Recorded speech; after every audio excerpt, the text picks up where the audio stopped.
Hi, this is Chris Levette and Greg Linville again, coming to you for Lesson 3 of the Agone Institute, the Agone Sports Ministry Institute, from CSRM and Uncharted Waters. Chris, thanks for hosting us. And in our devotional series, we talked about grabbing hold, forgetting what's behind, moving forward, and for a specific purpose of handing off to the next generation. And then last week, our comrade in crime, Tim Conrad, took you on a journey. And now we're moving on to the next phase, and we're going to be coming out of another letter that the Apostle Paul wrote to the people, the Christians in the church in the city of Corinth. Corinth would have been the city that would have been on the Peloponnese, meaning the peninsula that is outside of mainland Greece just a little bit.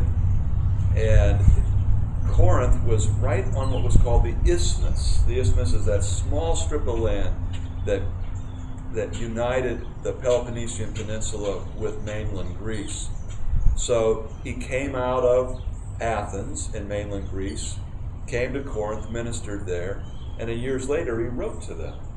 So if you're unfamiliar with this at all, Paul was kind of he would have been like the Billy Graham or the T.D. Jakes or the Pope, if you will, of his era. He was the religious leader of the world, and he was inspired by God to write to some folks in the various cities that he went around to.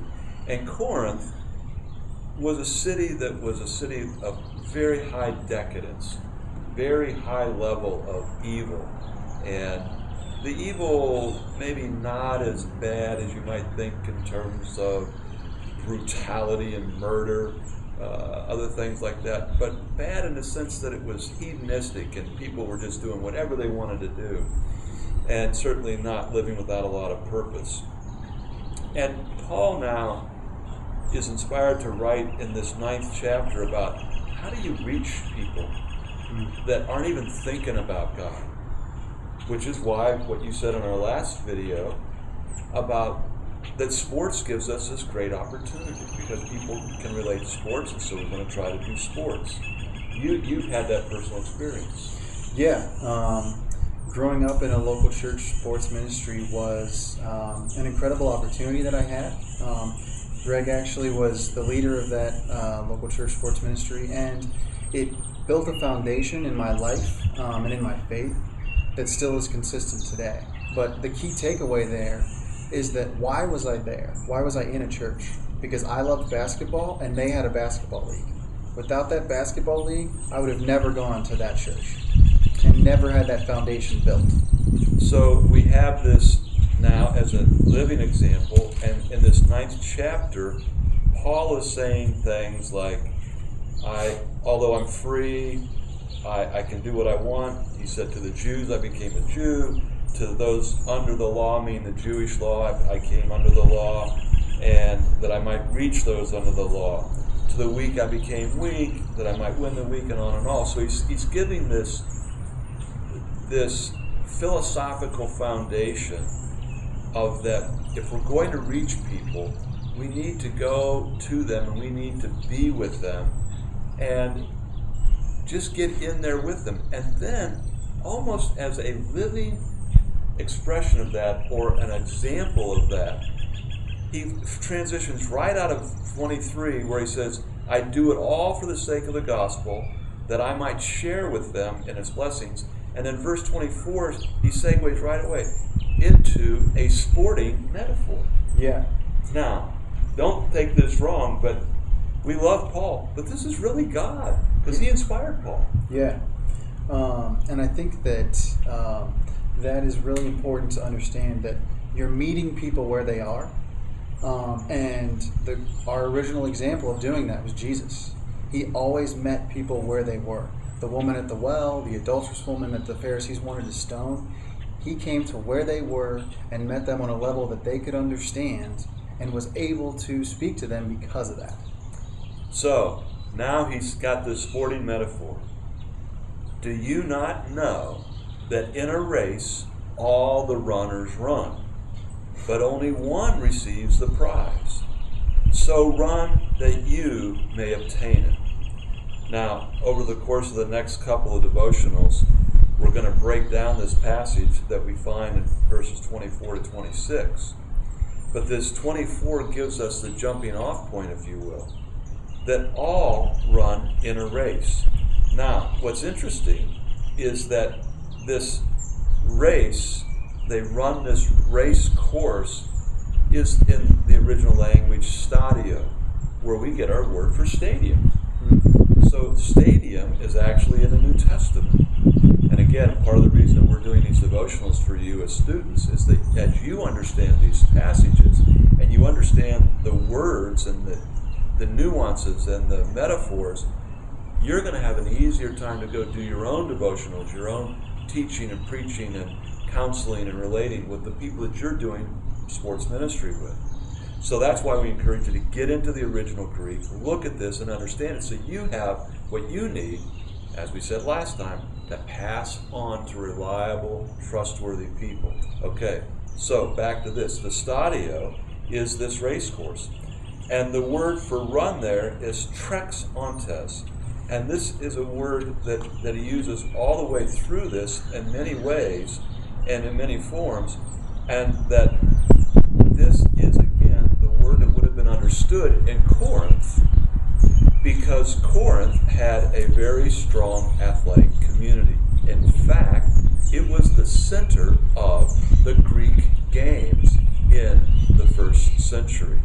Now, Chris, you and I live in Canton, Ohio. Yeah.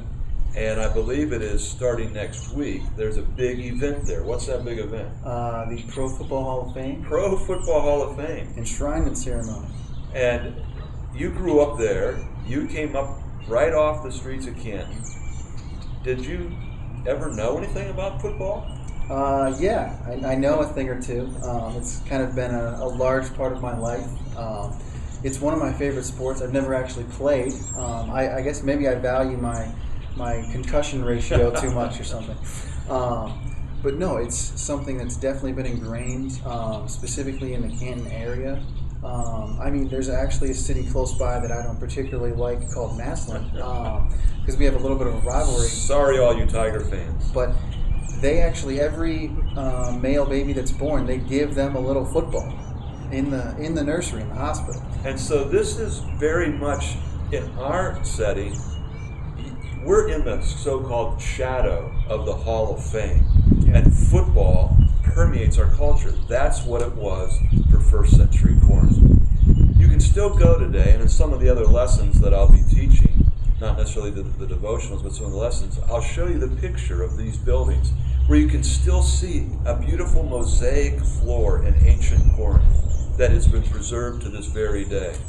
And that is the center, that was the office, if you will, for Corinth.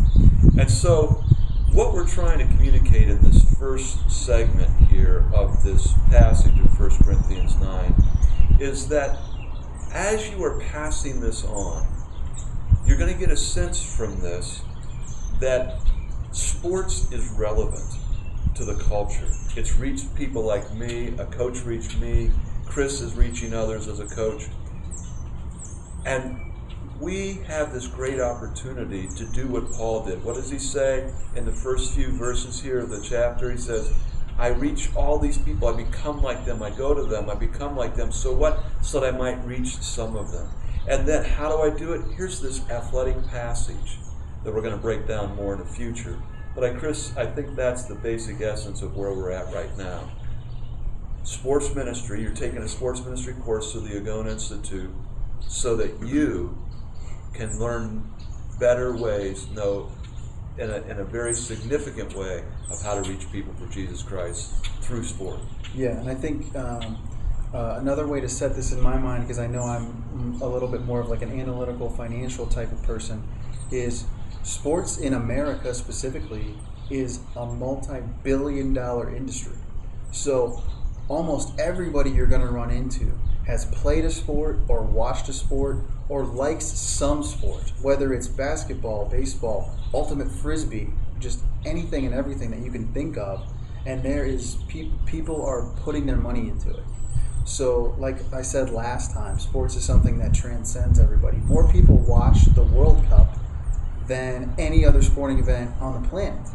So if you don't think that sports is the best tool we have for ministry, I feel like I would disagree with you, because it's the easiest way and easiest place to meet a person. So there you have it. We're trying to give you some information that will help you do your sports ministry. We'll pursue this next time. We'll get into some more verses here in this 9th chapter of 1 Corinthians for our next devotional. Thanks for being with us. See you next time.